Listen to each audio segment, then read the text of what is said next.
Assalamualaikum, selamat sore semuanya.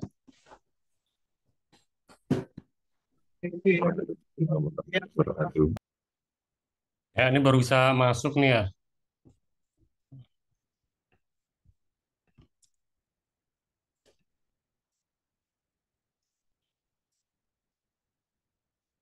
Gimana kabarnya?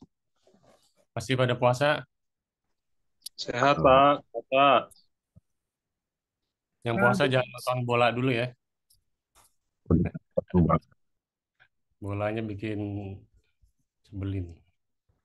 Sambil ini kita perkenalan dulu aja ya kali ini.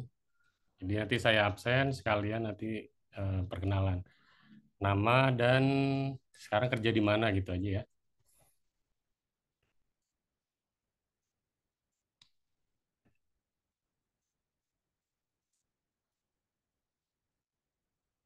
Sebentar saya share screen dulu.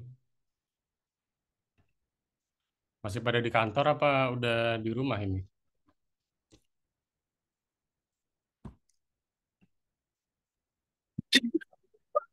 Yang Hmm? masih di kantor ini, Pak. Masih di kantor? Oh, buka di kantor berarti.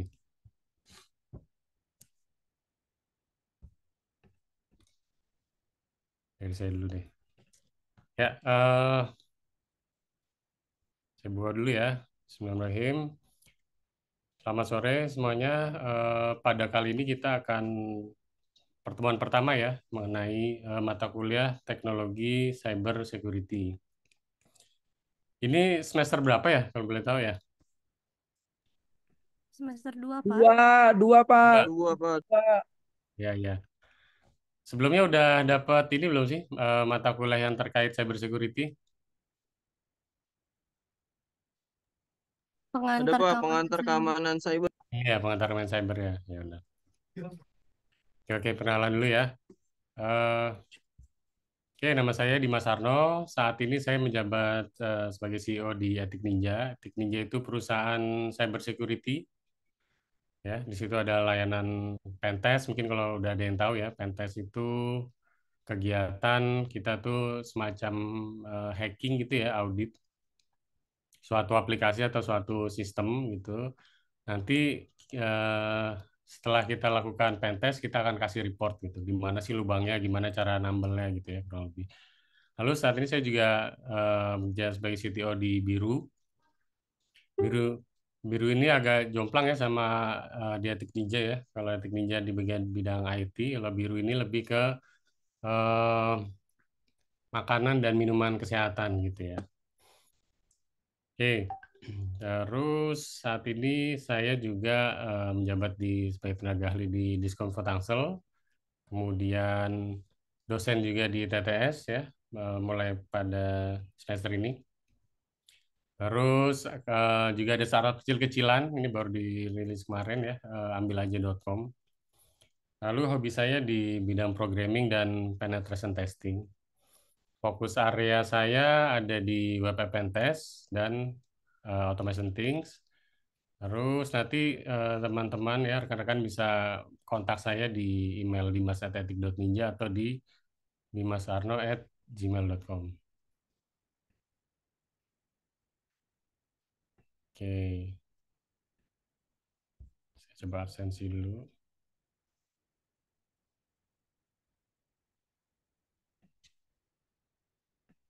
Saya. Yusuf Ashari ada? Ada, Pak. Hadir.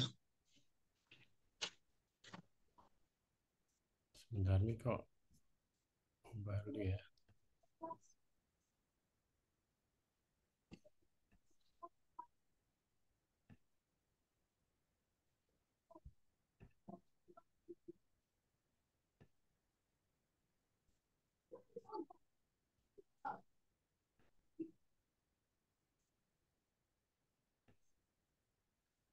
Ini nggak ada update sih gimana sih?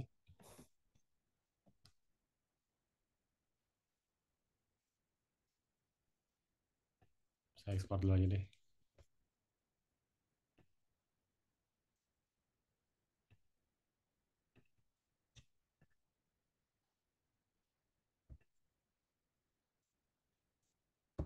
Oke, Mas Ferdiansyah lagi jalan ya. Dengan gol tercipta itu saya bagi Australia. Ya, dan ini semakin memudahkan Australia untuk menentukan bermain seperti apa ya, Oh, karena ini lagi memang nonton bola. keunggulan 3 gol dan Indonesia harus mengejar ketertinggalan. Sekarang Australia sudah sangat disiplin mengembangkan Fasari permainan ada ya hadir. di daerah Mirza Stefani Kusa Hadir, Pak. hadir. Sorry, perkenalan dulu Mas Yusuf. Coba Ya, Pak. sebentar boleh, Nah, kalau selamat sore, Pak. memungkinkan ya. Siap. Perkenalkan, nama saya Yusuf, Pak. Ya. Sekarang tinggal di Serpong. Kebetulan dekat kampus. Oh, Iya. pekerjaan saat ini? Pekerjaan di perusahaan swasta, Pak. Untuk apa? Di ini sistem pembayaran, Pak. Cuman di hardware. Oke. Sistem pembayaran ya. Iya. Masuk ke ASPI dong berarti. Ya. Masuk ya. Ya. Ya. Makasih, Pak. Yo, sama-sama. Terima kasih. Mirza tadi? Nama saya Mirja Stefani, Pak. Pekerjaannya di provider WiFi. Oh, provider Maaf, wifi. Pak, lagi di jalan, Pak. Iya. Nggak apa-apa. Muslim Mustika hadir? Hadir Pak. Gimana nih Mas? Sekarang Ya perkenalkan. Lagi di ini Pak. Perkenalkan, nama saya Muslim Mustika. Saya sekarang bekerja di salah satu SMK di Tangerang Selatan. Rumah saya di Serpong Utara Pak. Oke. SMK berapa Mas? SMK 1. SMK Pustek Serpong Pak.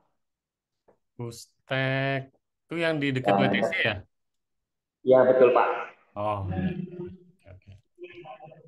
Fairis Nabil Ansana hadir? Hadir Pak. Oke. Kerja di mana Mas Fairis? Saya jadi video editor sama videographer juga di event organizer sih. Oh, oke. Oke, makasih. Afrian Ramadan Firdaus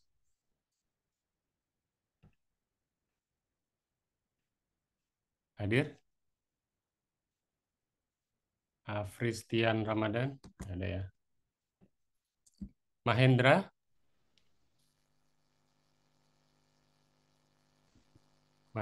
nggak ada.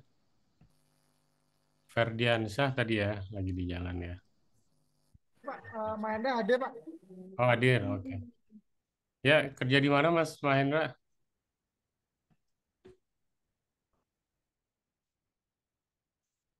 Halo? Rindaudin sambil jalan, oke.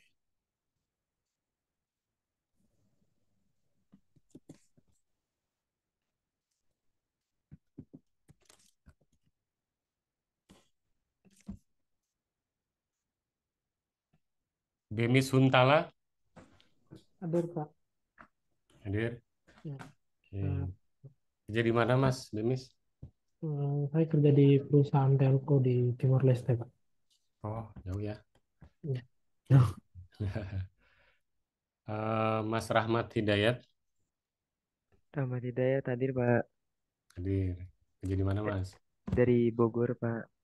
Sekarang kegiatannya, kesibukannya kerja sebagai web developer Pak. Updev. Iya. Oke. Faisal Aldiansah Faizal Aldiansyah mungkin tadi nitip sampein dia lagi di jalan Pak. jalan ya. Iya. Muhammad Syafiq. Hadir Pak.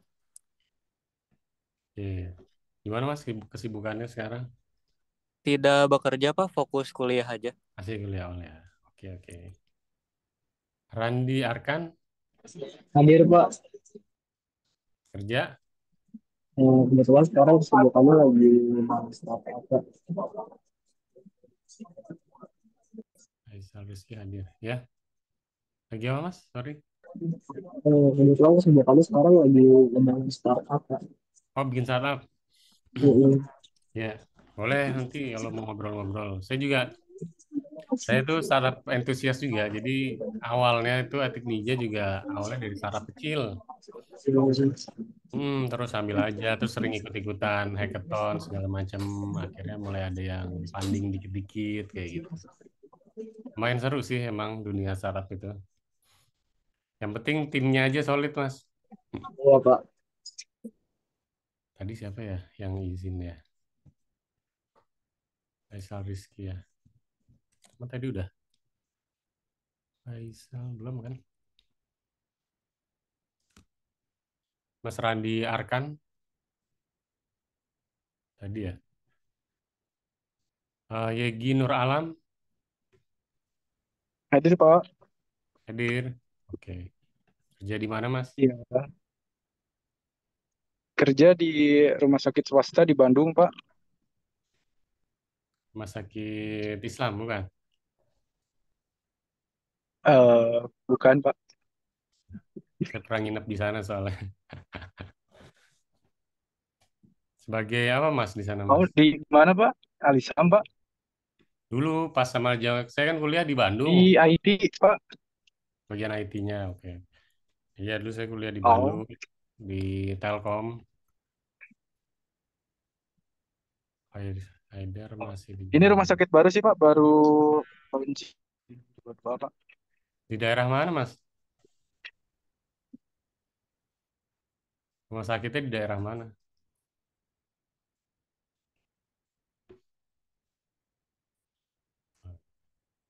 Oke, Wahyu Adi Ramadhani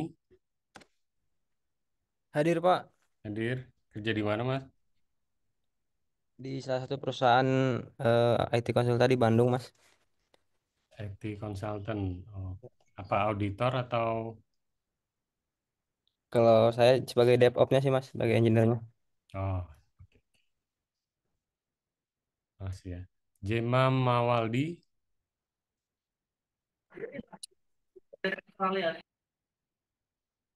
hadir ya. Kerja di mana Mas Jema?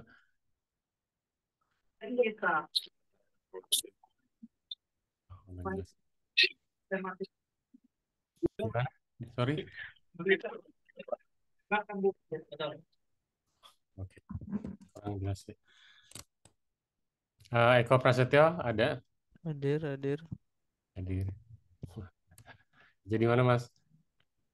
Di salah satu perusahaan swasta di Bekasi, Pak. Kasih Ya, ya.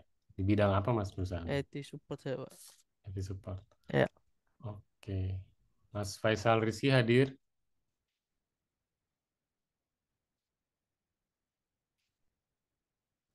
Mas Hadir Faisal Pak, hadir Pak. hadir, oke. Kerja di mana Pak kalau boleh tahu? Di salah satu perusahaan swasta Pak, bagian support IT-nya Pak. IT support ya. Oke. Purwo Widodo Hadir Pak, hadir. hadir ya. Kerja di mana Mas Purwo? Kerja di ini Pak, perusahaan IT di Bekasi. Bekasi juga, oke. Hmm. Oke, Rudi Aprianto Hadir Pak. hadir. Salam kenal Pak Dimas. Saya bekerja di perusahaan IT di Bekasi juga Pak. Bekasi ya. Mm-mm. Oke. Ini ada yang satu kantor nggak sih? Kebanyakan satu kantor Pak. Tadi sama Purwo, sama Oh, yang di Eko. Bekasi itu ya semuanya ya. Iya Pak. Ya, kebetulan saya juga stafnya Bapak Eko Pak. Oh iya. Oke, Mas Awan Setiawan hadir, Mas Awan Setiawan? Ada ya. Gunawan Tamin. Hadir Pak. Salam kenal Pak. Salam Mungkin kenal. Pak, Awan Setiawan hadir Pak, sambil nyetir ya Pak. Oh, oke. Hati-hati. Ya, Mas Gunawan kerja di mana, Mas? Di perusahaan IT Pak, di Bekasi Pak. Sama ya? Enggak? Iya, sama Pak. Sama. Berapa orang Ya, nih? Pak. Di satu kelas berapa orang? Wah, banyak kayaknya Pak. Hampir semua nih jangan-jangan. Oke, makasih Mas Gunawan. Ya, Mas sama-sama Pak. Mas Edward Christian ada? Ada Mas Edward? Belum hadir ya? Oh, ada. Nyetir, Pak. Jalan sebentar lagi nyetir, Pak. Ya, ya, hati-hati. Mayang Apa? Putri. Yo, Mayang Putri Mutiara. Ada? Hadir, Pak.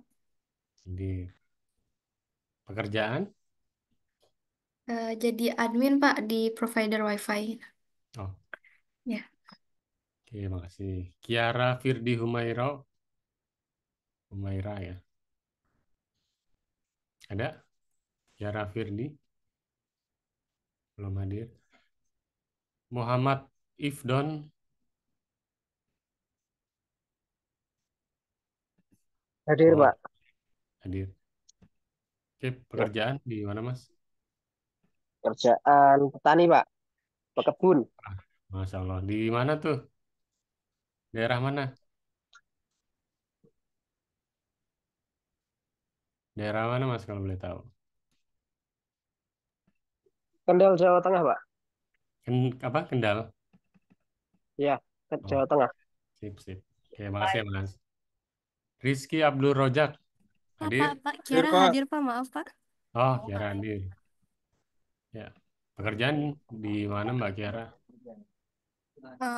Tinggal di Tangsel, Pak. Bintaro di Parigi. Kerja kebetulan baru pindah di Sunter, Pak, di Toyota. Oh, oke. Masih Rizky Abdul Rojak? Hadir, Pak. Hadir. Pekerjaannya apa nih, Mas? Di mana? Saya di perusahaan swasta bagian microcontroller. Oke, oke. Endar Suryadi? Endar Suryadi ada? Belum hadir ya. Restu Fauzi? Hadir, Pak. Oke, pekerjaan di mana, Mas? Di Jaksel, Pak, di perusahaan telco sebagai FO engineer. FO Engineer. Oke. Iya. Terakhir, Zulian Tama Putra. Hadir, Pak. Hadir. Oke, pekerjaan di mana, Mas? Di Internet Service Provider, Pak. SP ya? Iya. Oke, ini berarti kebanyakan di Bekasi, SP ya. Oke, saya save dulu. Berarti yang nggak ada Mas Endar Suryadi sama Afristian. Izin Pak, Pak Endar nih baru selesai tuh tadi meeting. Nah ini Oh, sedang join nih Pak. oke, oke. Hadir ya. Tinggal satu orang berarti. Oke, kita cuman sampai ajan doang nih ya. Oke, saya share screen dulu.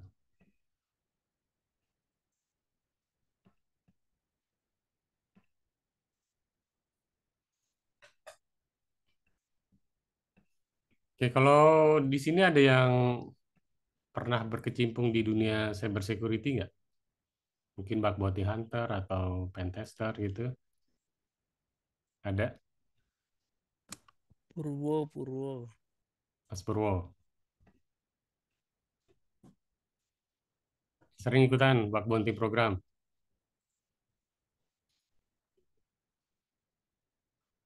Mana nih Mas Purwo? Mati. Oke, kita lanjut dulu ya. Ini kontrak perkuliahan ya. Ini mungkin udah pada tahu ya. Pembagian nilainya sama ya seperti mata kuliah yang lain. Saya skip aja. Oke, saya mau jelasin dulu sih. Karena kuliah ini sebenarnya harusnya kebanyakan nanti di praktek sih. Cuman di awal nanti biasanya akan saya berikan teorinya dulu. Ya, kebanyakan anak-anak tadi ya, anak-anak pagi juga bilang sih senangnya kan di praktek ya. Padahal sebenarnya di teori itu juga selain kita harus belajar praktek, di teori itu mesti kita perdalam gitu sih. Ya, contohnya kalau misalkan kita mau ke dokter gitu deh. Kita ke dokter terus dokternya nih jago banget teorinya ya. Semuanya bisa gitu ya. Cuman dia nggak pernah praktek. Nah, dia kita misalkan mau ada konsul gitu ya ke dia terus dikasih obat gitu. Atau mungkin ada malah kalau ada tindakan ya atau operasi gitu. Kita kan juga pasti nggak mau ya ke dokter yang belum pernah praktek sama sekali gitu. Dan itu juga berlaku kalau misalkan kita mau ke dokter praktek doang gitu ya, dia nggak tahu teori dia bisa operasi bisa misalkan sakit di perut ya udah nanti dibenerin usus buntunya padahal belum tentu usus buntu gitu misalkan. Itu juga harus dihindarin ya. Jadi teori dan praktek itu sebenarnya sama-sama saling menguatkan gitu. Oke, kita mulai masuk pembahasan. Ini ada kasus, kalau ada yang masih ingat, serangan cyber PDN. Ada yang servernya dititipin ke sana nggak? Di sini? Ada ya, instansi biasanya kan dititipin. Nah, di sini ternyata kalau kita lihat ya, dari serangan cyber PDN ini, banyak banget kerugian ya. Ini kita bisa mencapai kemarin itu di 6,3 triliun. Kalau ada ya Pak Endar ya, oke nanti saya update. Oke, di sini sampai 6,3 triliun. Kenapa bisa sampai rugi seperti itu ya? Karena sebenarnya ada hitung-hitungannya. Kalau server kita down, mungkin yang tadi ya, terutama yang ada sistem pembayaran seperti itu ya, payment gateway dan lain-lain. Itu pasti ada hitung-hitungannya. Kalau down mungkin sekitar 1 menit aja ya, itu udah user udah pada teriak-teriak ya di SP juga. Dan mungkin ada transaksi yang akhirnya gagal. Nah itu akan bikin sejumlah kerugian. Meskipun sebenarnya nggak langsung direct ya, misalkan langsung rugi nominal. Tapi itu ada hitung-hitungannya kalau server kita down. Oke, terus selanjutnya kalau yang ini masih ingat nih? Ada yang tahu? Ini kasus Bjorka ya. Bjorka ini dia lebih ke dia itu ngambil data terus dijual lagi. Nah, data yang terakhir itu kan yang dia jual tuh data-data contohnya tuh registrasi SIM card kita ya. Gitu. Cuman kebanyakan masyarakat di Indonesia itu nggak aware sih. Jadi kalau datanya hilang ya udah gitu. Emang ada kerugian apa di kita gitu kan? Oke, mungkin kalau secara langsung dari tadi ya balik lagi ke nominal atau ke finansial itu memang nggak terasa secara langsung. Tapi kalau dilihat akhir-akhir ini, kalau misalnya sering dapat telepon gitu ya dari marketing, dari pinjaman online dan lain-lain, itu bisa jadi salah satunya adalah dari kebocoran data gitu. Atau mungkin yang lebih ekstrim lagi ya, kasus di saya sering lihat ya di sosial media itu ada beberapa orang yang tiba-tiba tahu-tahu dia tuh terdaftar di pinjaman online, padahal dia nggak minjem gitu. Jadi itu eh, kasusnya itu kalau salah satu orang itu dia bilang tiba-tiba di rekeningnya itu ada uang masuk gitu. Nah kalau orang kan seneng ya, harusnya seneng gitu ada duit masuk gitu tiba-tiba ke rekening sejumlah berapa juta gitu ya. Tapi setelah 1 minggu itu tiba-tiba ada yang nagih gitu dari pinjaman online. Otomatis kan orang itu nggak ngerasa kan saya nggak pernah ini kok nggak pernah minjem gitu. Tapi yang bikin repotnya adalah si tukang tagihnya itu punya data kita gitu. Ya Mas minjem kok, ini ada nih buktinya. Mas ngirim KTP, ngirim foto, face selfie KTP ya, ibu kandung dan lain-lain. Nah itu efek dari pinjaman online gitu ya, pinjaman online.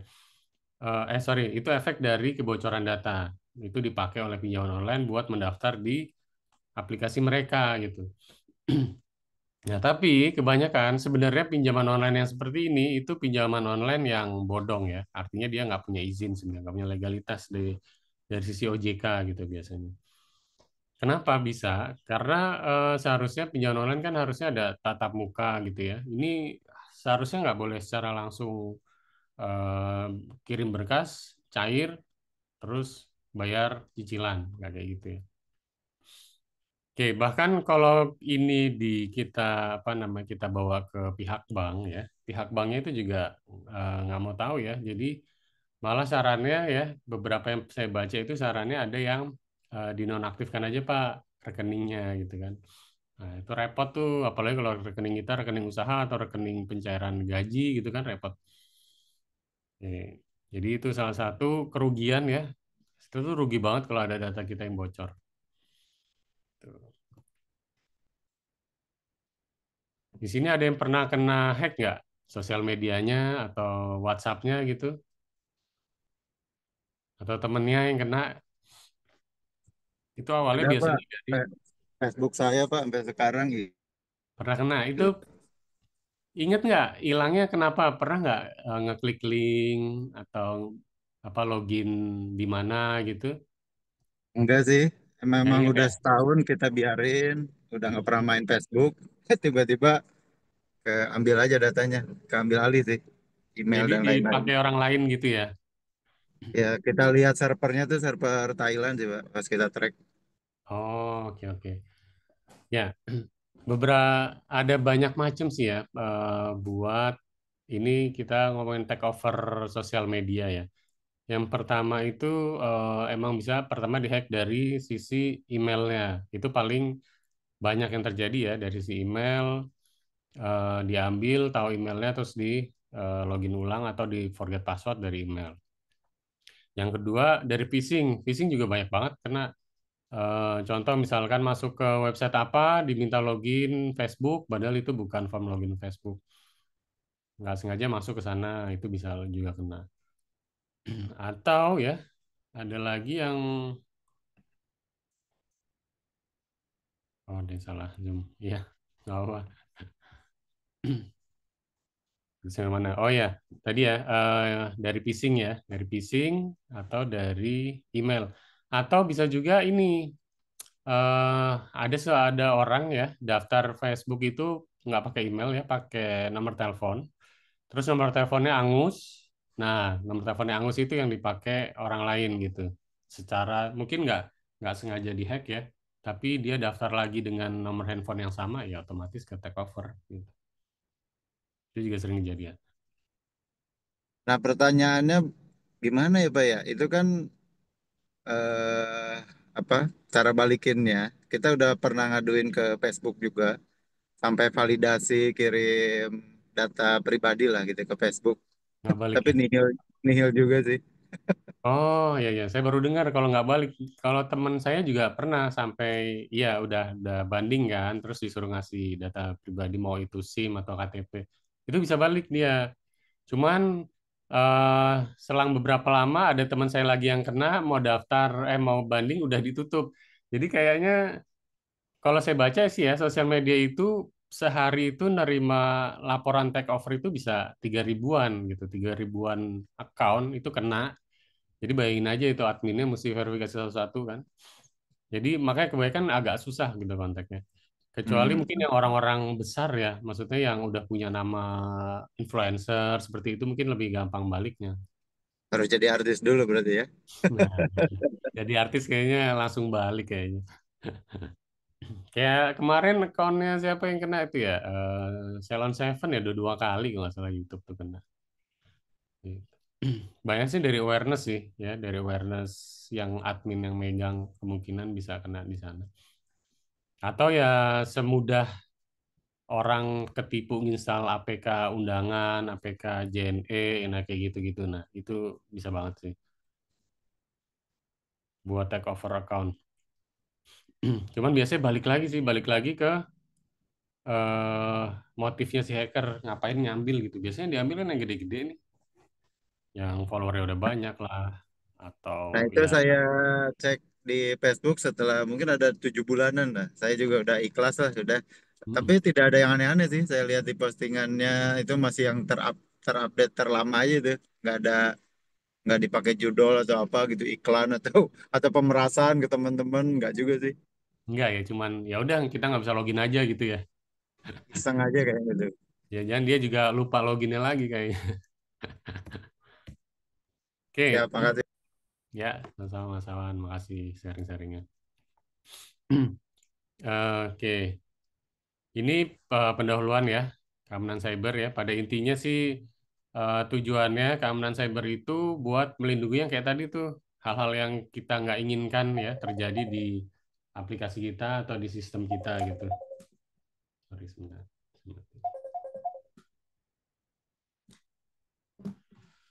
Ya, nah keamanan cyber itu sebenarnya ada terdiri secara garis besar ya, itu terdiri dari dua bagian besar ya yang harus diamankan dari sisi teknis ataupun dari sisi non teknis. Non teknis itu ya mulai dari SOP-nya ya, tata kelolanya ya, tata kelola terkait keamanan aplikasi kita atau sistem kita.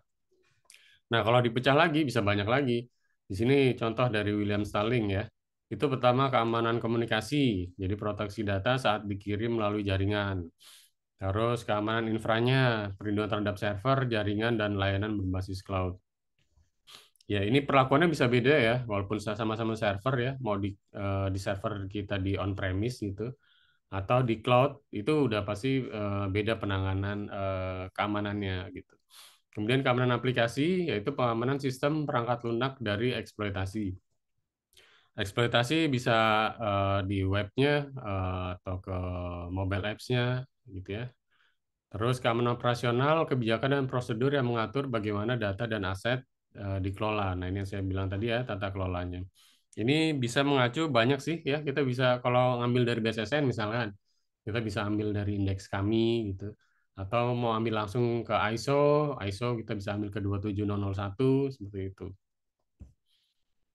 Itu dari sistem tata kelola. Kemudian ini kalau ini core-nya ya, core of the core. Core dari keamanan itu pasti di CIA ini ya. Tapi ini harus yang lebih populer bukan accessibility sih. Jadi ada confidentiality, integrity, dan A-nya itu availability. Jadi kalau kita tanya misalkan kena hack ya, itu sebenarnya ada perhitungannya gitu ya, namanya CVSS scoring salah satunya. Ya, ini menggunakan perhitungan dari CIA-nya. Apakah confidentiality-nya yang kena atau kerahasiaan yang kena, apakah integrity-nya yang kena ya atau ke availability-nya. Intinya sih ini, inti dari keamanan informasi pasti ini gitu, 3 ini. Yang lainnya nanti turunannya aja. Oke, yang pertama itu ada confidentiality ya atau kerahasiaan.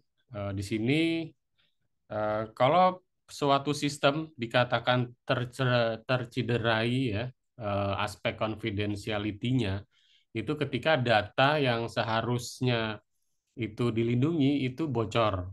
Nah, itu berarti confidentiality-nya kena. Ya, C-nya kena. Kemudian metodenya apa? Buat mengamankannya ada metodenya, bisa pakai enkripsi, bisa pakai kontrol akses, bisa 2FA ya atau autentikasi 2 faktor. Nah, di sini ada enkripsi ya. Ada enkripsi, ada hashing. Ada yang tahu nggak bedanya apa tuh? Enkripsi sama hashing.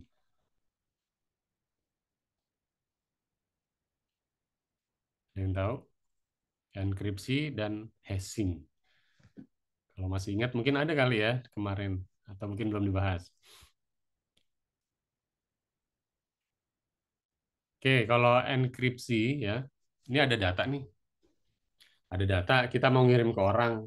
Gimana caranya data ini ketika dikirim itu aman dan orang yang dituju ya, yang nyampe itu bisa ngebaca datanya. Gitu. Nah, biar aman si data ini kita acak dulu ya, dienkrip dulu, diacak. Kemudian pas lewat jalurnya gitu ya, anggaplah misalnya jalur komunikasinya. Itu kalau ada orang yang iseng di tengah ya, MITM, man in the middle, biasanya ada orang-orang di tengah ngambil datanya, dia nggak bisa baca karena dia nggak tahu cara buka enkripsinya gitu. Nah, itu enkripsi. Kalau hashing itu kalau data itu udah kita kunci, ya udah nggak bisa dibuka gitu. Nggak bisa kita balikin lagi. Jadi cuma satu arah. Kalau enkripsi itu 2 arah. Contohnya apa? Kalau yang hashing, contohnya password.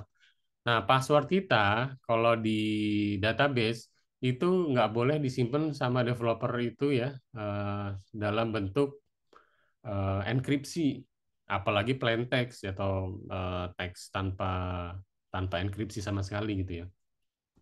Yang harus disimpan itu adalah dalam bentuk hashing ya. Enkripsi itu contohnya misalnya base64 kayak gitu ya, atau AES. Nah, kalau kita browsing itu kita udah pakai itu sebenarnya. Kalau kita ke website yang HTTPS ya, S-nya itu ya, secure layer-nya, SSL ya.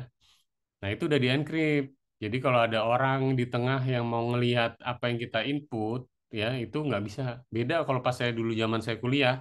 Dulu gampang, karena dulu belum ada HTTPS ya, masih HTTP. Itu login sosial media dulu cuma ada ini ya, Friendster. Masih ada nggak sih yang main Friendster dulu? Kayaknya udah nggak ada ya angkatan sekarang ya. Ya, Friendster itu ya gampang banget, tinggal di apa di Wireshark gitulah, di sniffing pasti udah ketahuan tuh login, username, password gitu. Karena nggak ada enkripsi di situ.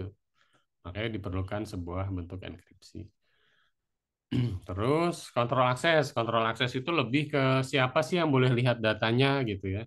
Admin kah atau mungkin user bawahnya lagi udah boleh, misalkan supervisor gitu ya. Nah, itu harus dikontrol. Kalau autentifikasi 2 faktor ini yang setelah kita login nanti kita diminta lagi nih login kedua gitu lah istilahnya ya, misalkan OTP gitu. Nah, OTP ini juga jangan salah, OTP kita juga harus pintar milih-milih. Biasanya OTP kan boleh milih nih, mau lewat SMS, apa lewat WhatsApp, gitu kan, atau lewat email. Nah, kalau yang paling aman itu adalah lewat, ada yang tahu? Yang paling aman itu intinya jangan lewat SMS ya, karena banyak yang jalurnya itu jauh lebih banyak. Sorry, bukan WhatsApp ya. Jadi ada WhatsApp, ada SMS, ada OTP satu lagi ini apa authentication, apa yang Google Out itulah autentikator yang pakai kayak aplikasi lagi kita install, nah nanti akan keluar kode OTP gitu. Itu jauh lebih aman dibanding kita pakai lewat SMS atau WhatsApp atau email. Kenapa? Karena yang pakai Google, misalkan Google Autentikasi ya, itu dia pakainya algoritma offline. Jadi nggak ada data yang dikirim, kita nggak ada pihak ketiga yang lainnya. Kalau kita SMS kan kita akan ada ke pihak ketiga, mungkin ada ke BTS, segala macam. Situ mungkin ada kerentanan di sana, kita nggak tahu gitu ya. Terus ada orang di tengah-tengahnya, kita juga nggak tahu.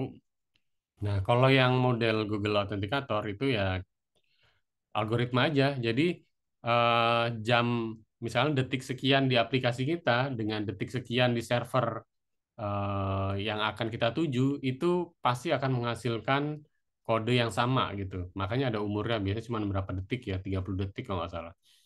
Nah, itu jauh lebih aman. Sama kayak kita kalau di bank ya dulu, kalau kita mau transfer masih pakai token tuh yang kita dapat device kecil tuh, kayak kalkulator kecil. Nah, itu kan juga offline dia.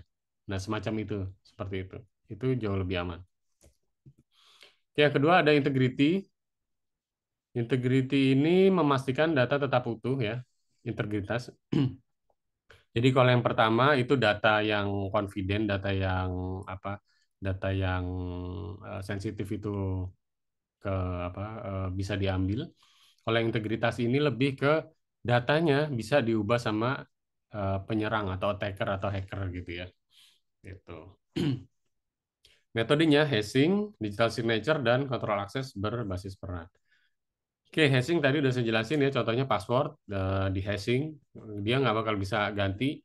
Kemudian digital signature, ini contohnya misalkan kita punya dokumen nih, dokumennya isinya ABC, kemudian kita kasih signature, menghasilkan misalkan 1, 2, 3 hasilnya gitu ya.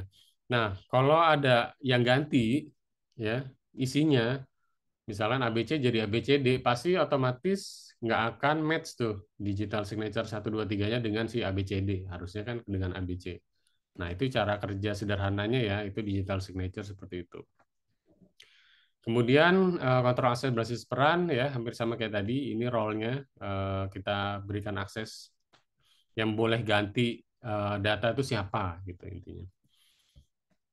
Oke, terus availability, ketersediaan. Kalau ini lebih ke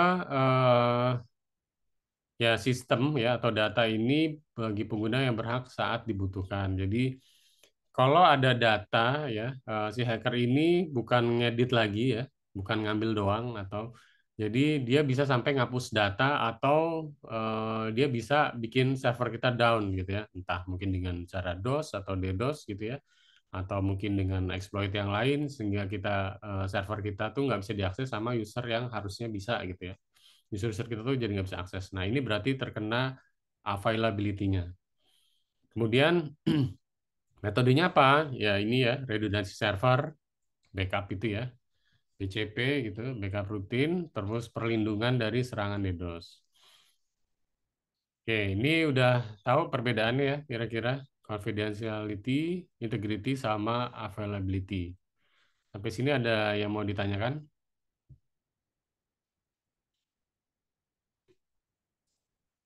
Belum ada? Belum, Pak. Aman, Pak. Aman ya. Ntar lagi mau buka nih. Oke, ini contoh deh. Contoh waktu itu ya tahun 2020 ada database Tokopedia ini kena hack 15 juta user, baik banget ya. 15 juta user, kemudian isinya ada email, password, hashes, sama nama dan segala macam ya. Ini diperjualbelikan gitu. Nah, pertanyaannya, kalau kita lihat dari tadi ya, kerahasiaan, C ya, confidentiality, integrity, sama A-nya availability, itu kira-kira yang terkena ya, kalau dari kasus ini tuh apa? Apakah C-nya, apakah I-nya, apakah A-nya? Ada yang mau coba jawab mungkin?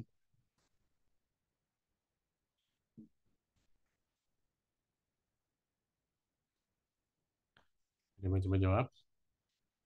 Ada yang punya opini gitu? Pendapat? Apakah yang terkena confidentiality-nya, atau yang terkena integrity-nya, atau yang terkena availability-nya gitu ya.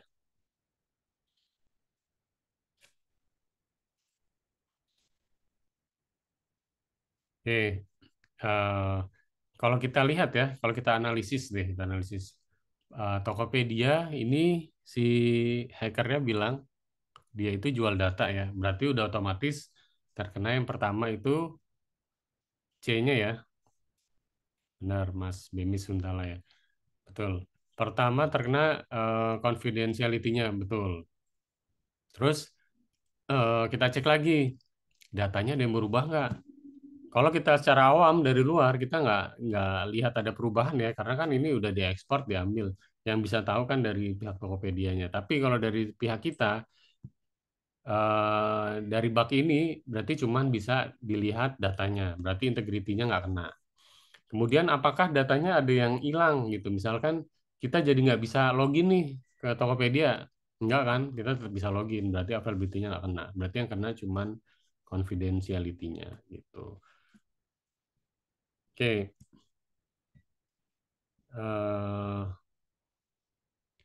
Coba kalau misalkan contoh kasusnya yang ini tadi nih. Nah, kalau yang PDN.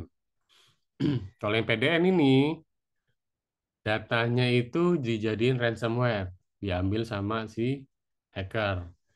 Terus servernya down kan berapa lama gitu waktu itu. Mungkin seminggu lebih gitu ya kayaknya.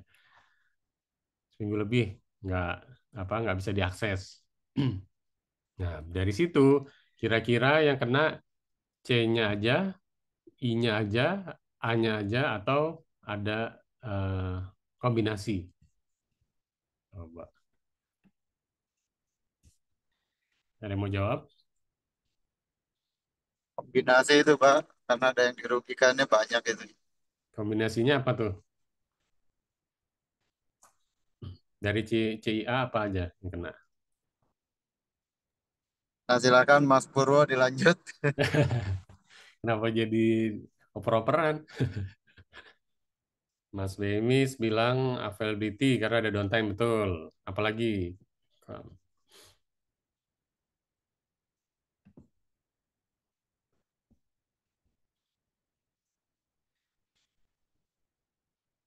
Benar ya, paling besar di availability karena ya udah nggak bisa diakses.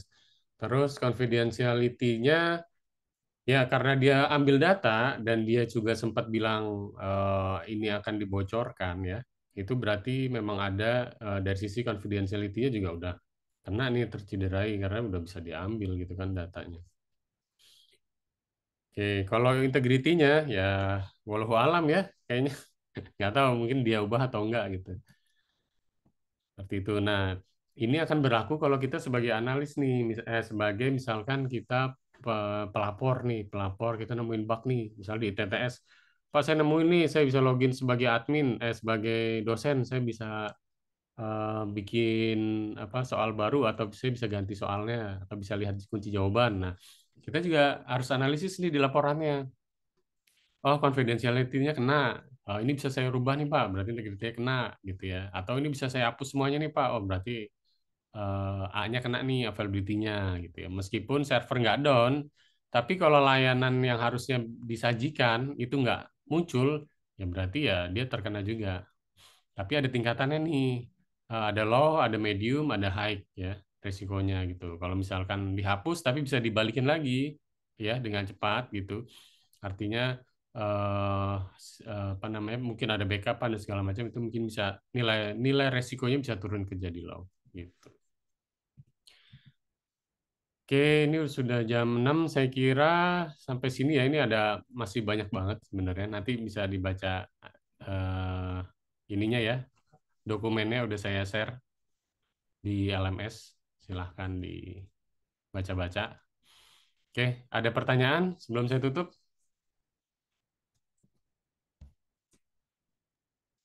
Cukup Pak, sudah Pak. Udah mau mulai nyari takjil apa udah azan di sini ya. Jadi saya tutup. Terima kasih semuanya. Selamat sore, selamat berbuka. Ya, terima kasih semuanya. Wassalamualaikum warahmatullahi wabarakatuh. Waalaikumsalam warahmatullahi wabarakatuh. Tadi Mas Endar ya, udah kayaknya udah. Terima kasih, Pak. Ya, sama-sama. Pak Ender tadi belum di absen. Udah nih, udah. Terima kasih Pak. Oke, sama-sama. Belum di akun.